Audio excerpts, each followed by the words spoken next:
Né le 20 septembre 1940 à Mbayeng 1, dans l'arrondissement de Mbankomo, à une cinquantaine de kilomètres de Yaoundé, dans l'actuel département de Lamofou et Akono, Pascal Baylong Oona est le cinquième enfant d'une fratrie de 12. À l'âge de 8 ans, Pascal Baylong entame ses études à l'école Saint-Jean-Bosco de la mission catholique Saint-Joseph d'Auvin. Le jeune Oona ne fera que 6 ans d'études primaires avant son admission au collège Monseigneur François-Xavier Vogt en septembre 1954. Mais c'est au lycée général Leclerc qu'il achève ses études secondaires en 61 et est recruté immédiatement comme cadre contractuel au ministère des Finances. C'est pendant sa période scolaire que son intérêt et ses dons pour les sports se révèlent notamment en football, en handball, comme international cadet et en athlétisme. 1957, il signe sa première licence au sein du Tonnerre de Yaoundé, avec lequel il remporte la Coupe du Cameroun contre Aigle de Champ en 58. Il joue alors ailier droit. Il sera replacé plus tard en défense, d'abord comme arrière droit, puis libéraux de l'ancienne époque. En 1962, il devient capitaine du Tonnerre de Yaoundé. Il le restera jusqu'en 71, à la fin de sa carrière. Pour beaucoup de ses anciens coéquipiers du Tonnerre de Yaoundé, il aura été un modèle, un guide, voire un père. Pascal va nous être d'un apport incommensurable. Il y avait une manière de faire. La veille d'un match, on réunissait les joueurs, on les faisait dormir dans les salons des membres, on mangeait ensemble. Mais nous, étudiants, ça nous gênait parce que tu ne peux pas apprendre.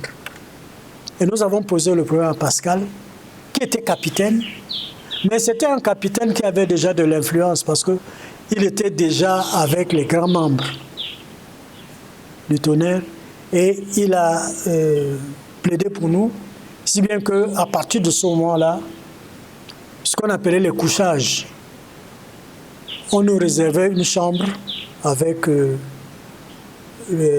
lumière particulière pour celui qui veut bûcher la nuit.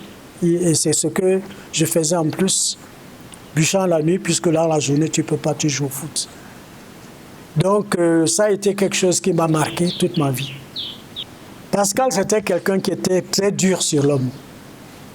Et quand nous sommes arrivés dans le Tonnerre, on l'appelait déjà homme sec. Il était en même temps capitaine de l'équipe nationale du Cameroun et jouant avec les Mapelépé, tous les grands noms de cette époque que vous connaissez. Pascal était un joueur atypique, pas très grand. Le buste n'était pas très, très développé. Il avait des cuisses d'enfer. Si bien que quand il courait, on avait l'impression qu'il se tassait. Et quand il venait sur vous, mais vous avez l'impression que c'est un chat qui vous est rentré dedans. Et je crois qu'il méritait bien son surnom de homme sec. Il était comme tous les défenseurs qu'on a connus au pays. Les défenseurs durs, les défenseurs qui ne laissaient pas l'adversaire toucher le ballon. Il était aussi téméraire. Téméraire, pourquoi? Parce que les ballons tels que vous les voyez aujourd'hui, c'était pas ça. C'est pas avec ça que nous avons commencé à jouer. Les 12 panneaux, comme on les appelait. C'est des ballons qui étaient cousus main, en cuir. Lorsqu'ils prenaient l'eau, ils étaient mortels. Aujourd'hui, aucun ballon ne peut déchirer les filets. Mais ces balles-là déchiraient les filets. Ce que je peux dire pour le grand frère, Pascal, va en paix. Je transmets à ta famille toutes nos condoléances de ceux qui sont encore vivants, qui t'ont connu dans le Tonnerre. Dans la vie, on t'a moins connu, mais pour ce que nous avons vu, chapeau l'artiste. C'est quelqu'un de correct, de sérieux, qui vraiment, non seulement il a aimé, je crois qu'il a aimé son pays, à travers l'équipe nationale, et à travers son travail aussi à la fédération. C'est une grosse perte, en tout cas, c'est une grosse perte pour le mouvement sportif.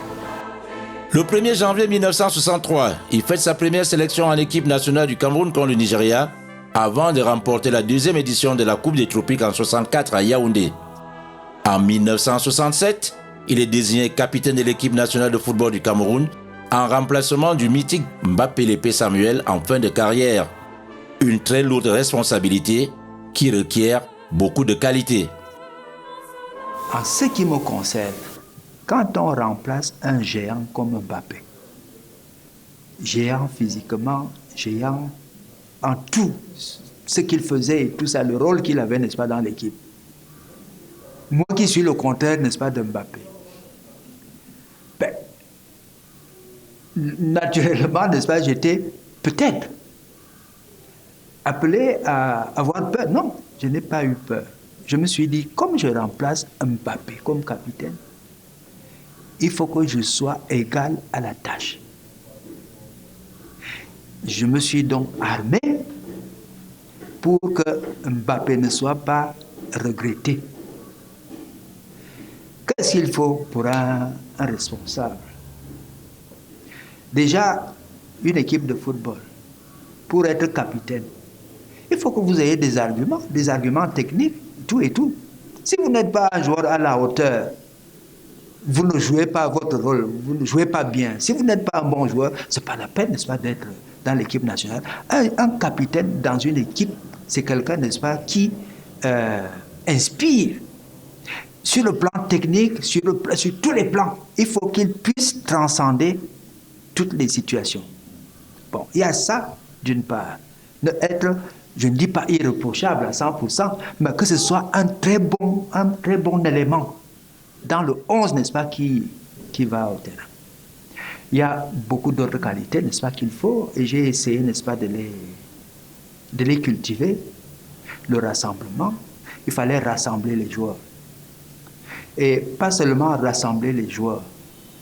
Il y a ce qu'on appelle la médiation. Il y a des situations, n'est-ce pas, qui nécessitent que vous interveniez.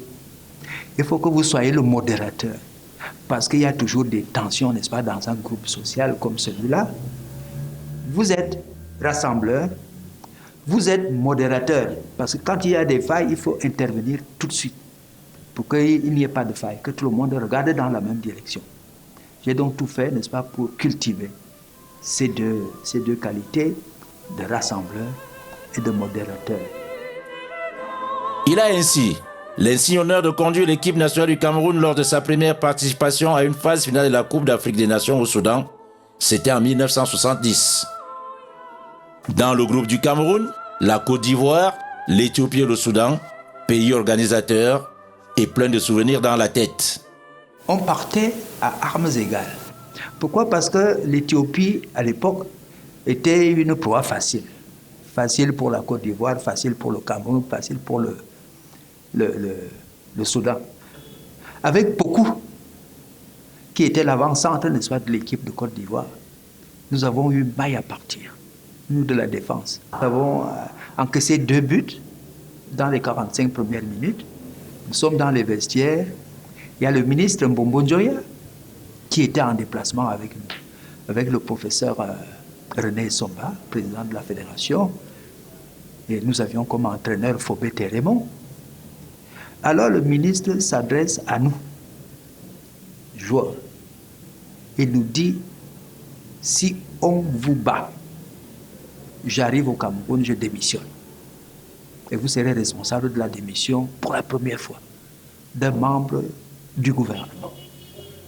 Alors, quand vous allez rentrer sur le terrain, vous devez réfléchir à cela. Et il nous a fait une promesse. Si vous réussissez, n'est-ce pas, à redresser la barre, je vais demander au président de donner à chacun d'entre vous 10 000 francs. Bon. Ce n'est pas cet argent-là.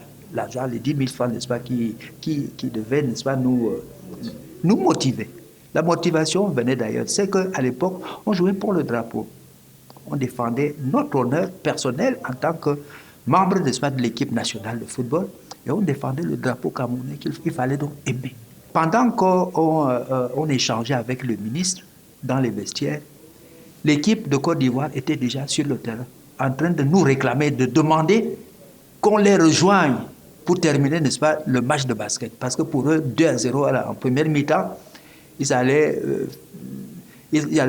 mettre un paquet, n'est-ce pas, en deuxième mi-temps. Ils étaient là en train de s'échauffer, de se passer le ballon pendant que nous, on s'organisait. Alors que nous étions en retard de 2 buts. Alors, j'ai dit aux gars, comme on fait en Italie, c'est le catenaccio. Rien ne passe. Le ballon ne passe pas. Les porteurs de ballon, n'est-ce pas, ne doivent pas passer. Nous avons donc joué comme ça jusqu'à la fin. Et nous avons battu cette Côte d'Ivoire qui menait 2-0 à la mi-temps. Nous avons battu la Côte d'Ivoire 3-2. Le Soudan, pour nous, ce n'était pas un foudre de guerre. Nous avions beaucoup plus peur, n'est-ce pas, des équipes comme la Côte d'Ivoire. Mais nous nous sommes retrouvés face à l'équipe qui organise, au pays organisateur. Et c'est l'arbitre qui a dirigé le match, a tout fait pour nous décourager. Parce qu'il fallait que le pays organisateur passe. Nous avons été battus 2-1. Et c'est l'arme à la main, les armes à la main, n'est-ce pas, que nous avons donc terminé notre parcours. Parce qu'on ne pouvait plus aller plus loin. Étant entendu que la Côte d'Ivoire, n'est-ce pas, devait étrier l'Éthiopie. Ils jouaient après nous. Donc, ils avaient la possibilité, n'est-ce pas, de faire en sorte que leur score puisse leur permettre, n'est-ce pas, de se retrouver, n'est-ce pas, devant nous. On engage le ballon au centre du terrain. Et Tsebo, dans le rond-point du milieu central, dès qu'on lui a donné le ballon, il a levé la tête. Il a donné un coup de pied. Et le gardien a essayé de faire des gestes pour reculer, pour aller à reculons. Mais le ballon était déjà parti dans les filets. De cette aventure de Khartoum, Anselme Tangana. J'ai joué un premier match et j'ai marqué. Mais le deuxième match, je n'ai pas pu jouer. Pourquoi? Parce que mon genou a recommencé à me faire mal. L'aventure sportive au sein du Tonnerre Yaoundé de l'équipe nationale s'achève définitivement pour Pascal Bailon en 1971. Dans ce registre cependant, il est nommé par la suite directeur de l'Office national des sports de 1980 à 1982, consultant technique lors de la CAN 84 remportée par les Lions à Abidjan, avant de succéder à Albert Totoko Epouné à la tête de la fédération en 1992. Malgré une expérience douloureuse à la tête de cette fédération, il continue par la suite à apporter son expertise, tant au Cameroun qu'à la Confédération africaine de football notamment. La Fédération camerounaise de football lui a d'ailleurs rendu un vibrant hommage lors de la dernière soirée de remise du Ballon d'Or 2024 au Palais des Congrès, quelques jours seulement après sa disparition. Parallèlement à son intense carrière sportive, Pascal Bailon Ohona poursuit ses études. Après son diplôme en propédeutique en 1967, il obtient son DEG en 1971 et décroche une licence S-Lettres avant de s'inscrire en faculté de droit et sciences économiques de l'université de Yaoundé. Il est alors envoyé par l'État du Cameroun à l'École nationale des impôts de Clermont-Ferrand en France. Nous sommes en 1972. Revenu comme inspecteur des impôts, s'ouvre à lui une longue et riche carrière administrative au ministère des Finances. D'ailleurs, jusqu'à sa récente disparition, il occupait encore un bureau à la direction des impôts. L'héritage qu'il y laisse est consistant. Il a été directeur adjoint des impôts. À ce titre, il nous encadrait à la direction des impôts et il nous apprenait le travail. Donc il a été pour nous un excellent manager qui réglait tous nos conflits et qui nous apprenait à travailler, à maîtriser la fiscalité. Donc ça a été un monsieur très important pour notre carrière. Il a été de tous les combats pour rendre l'impôt accessible à tous les Camerounais. Il est à l'origine de la plupart des réformes que nous sommes en train de peaufiner aujourd'hui. Ça date de l'époque de Ohona Pascal Bailon, en tant que directeur adjoint des impôts, qui a été l'un des acteurs des réformes qui sont en train d'aboutir aujourd'hui. Monsieur Owona a été président de la mutuelle pendant longtemps. Donc il a géré la mutuelle en même temps qu'il gérait le football, il gérait en même temps la mutuelle et il gérait les impôts. Donc c'est un monsieur qui avait plusieurs casquettes. Sur le plan spirituel, Pascal Bailon Owona est un fervent catholique, laïque engagé. Il a été président du conseil paroissial de la cathédrale Notre-Dame des Victoires de Yaoundé. J'ai vu en lui quelqu'un sur lequel on pouvait compter parce que nous avons une vision souvent de l'Église qui continue à être l'Église du clergé, l'Église des clercs. Bon, lui, il avait déjà fait certaines études, il avait beaucoup lu le Concile Vatican II et beaucoup de textes relatifs au peuple de Dieu dans l'Église. J'avais vu que c'est quelqu'un sur lequel on pouvait compter. Et c'est pour cela que je ne tarderai pas à le faire entrer dans le conseil pastoral paroissial.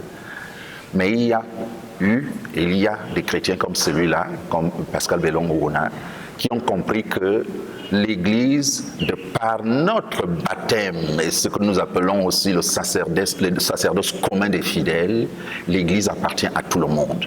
Je pense que cet héritage que nous laisse Pascal devrait être un appel à un éveil collectif. Un éveil collectif que nous comprenions que nous ne devons pas être des chrétiens passifs, mais des chrétiens actifs, des chrétiens qui comprennent leur place dans l'Église à la suite du Christ et que les jeunes générations se mettent à sa suite. Il a été tour à tour président du conseil pastoral paroissial. Cet homme nous a beaucoup aidé lorsqu'on devait accueillir le pape Benoît XVI au Cameroun. Quand Jean-Paul II est venu au Cameroun pour la deuxième fois, c'est lui qui s'occupait du protocole. C'était quelque chose avec les autorités de ce pays. C'était quelqu'un qui vraiment prenait à bras le corps ce qui lui était confié. Et ce n'était pas une sinécure pour lui que d'être à l'église, mais vraiment un travail acharné qu'il devait accomplir tous les jours. Pascal, depuis Monseigneur Jean Zoua déjà, avait beaucoup œuvré à certaines choses dans l'église. Il travaillait dans l'ombre, mais il n'a pas toujours été content qu'on le mette au devant de la scène. Mais beaucoup de choses qui se faisaient ont été impulsées par Pascal Owona, tant au niveau des laïcs, même déjà avec certaines structures diocésaines, cet homme était toujours présent. Sur le plan politique, Pascal Bailon Owona a été un militant convaincu du Rassemblement démocratique du peuple camerounais. Il a ainsi occupé lors de plusieurs scrutins le poste de président du bureau de vote de l'école publique du Carrefour Bastos, là même où le président de la République remplit régulièrement son devoir de citoyen. Pascal Bailon Owona, toujours au chevet des siens, participait inlassablement à la vie associative de son clan d'origine, à la recherche de son histoire et de son épanouissement. C'était un homme pluriel. Il avait plusieurs chantiers. Mais le chantier, les deux chantiers que je retiens d'abord avec lui, puisque nous avons eu à publier des ouvrages sur ces chantiers, c'est la fraternité Mbok-Fouta, dont lui-même est issu. Et la fraternité Mbok-Fouta a un caractère particulier, c'est que nous sommes du même sang et que la notion d'inceste est proscrite. On ne peut pas se marier à l'intérieur de cette fraternité. Du coup, donc, son problème était de rassembler d'abord tous les Mbok-Fouta, faire l'inventaire pour que nous puissions, pour qu'ils puissent donner cette doctrine-là. Le deuxième chantier était maintenant, nous sommes les Mbok-Fouta, mais les Mbok-Fouta ont des origines. Ces origines sortent d'où? Et on a trouvé que Esomnabana était notre père ancêtre qui a laissé une postérité dans 4 familles. Atanambala, Tsumbala, Furumbala et Somdana. Il fallait donc nous déterminer. Là aussi, il fallait savoir qui est Atanambala, qui est Furumbala, qui est Tsumbala, qui est Somdana. Deuxième chantier. rassembler et voir ce qui nous est commun. Et dans ce qui nous est commun, il a mis sur pied un chantier qui concerne le mariage et les obsèques. Comment doit-on procéder pour prendre femme? Comment ça peut se faire? Ensuite, le mariage va avec les naissances, mais aussi la mort.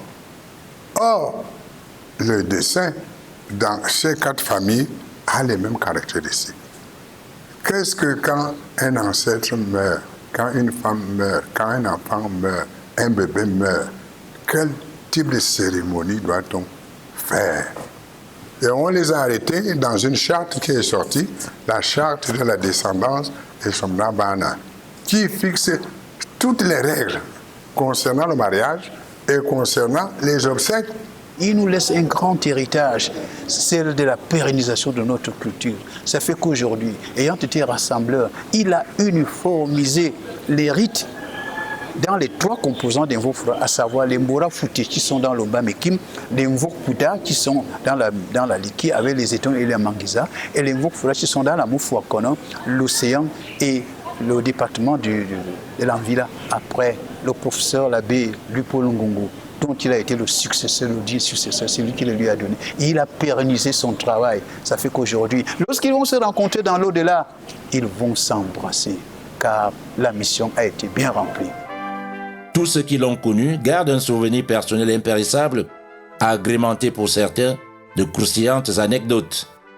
Je décide, pendant que je suis aux études en Allemagne, quand l'Église du Cameroun va fêter ses 100 ans d'existence en 1990, de traduire le Nouveau Testament du grec en Ewondo.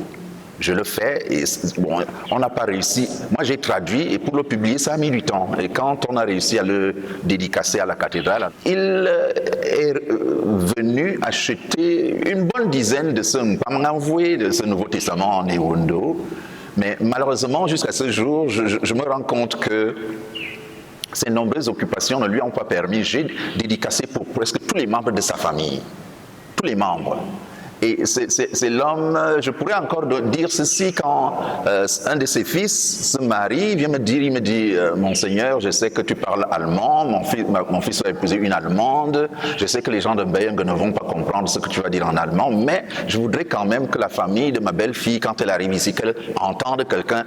Donc, pendant le sermon que j'avais fait au mariage de son fils, lorsque j'ai dit quelques phrases en allemand, c'était des you-you disant « Ah tiens, on arrive ici en pleine brousse et puis voilà qu'on nous parle notre langue et comme ça. » Donc c'était l'homme ouvert, l'homme universel qui voulait que tout le monde soit à l'aise quand on était chez lui.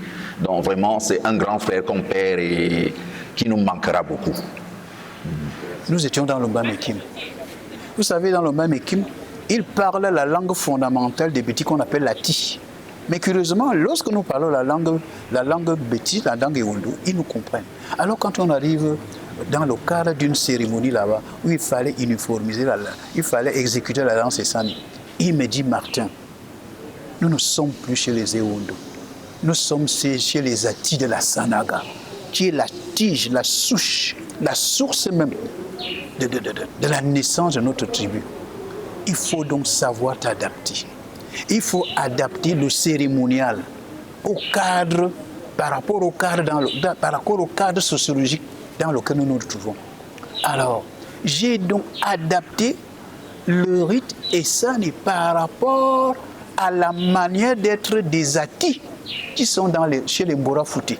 Après, le professeur l'abbé Lupo Lungungu, dont il a été le successeur, le dit successeur, c'est lui qui le lui a donné. Il a pérennisé son travail. Ça fait qu'aujourd'hui, lorsqu'ils vont se rencontrer dans l'au-delà, ils vont s'embrasser, car la mission a été bien remplie. Et nous sommes totalement reconnaissants au grand patriarche Pascal, à qui je tire le chapeau. L'homme orchestre s'en est donc allé, avec un destin parfaitement accompli. Comme qui dirait, le plus dur, quand on vient de perdre un être cher, c'est de pouvoir continuer à vivre sans lui.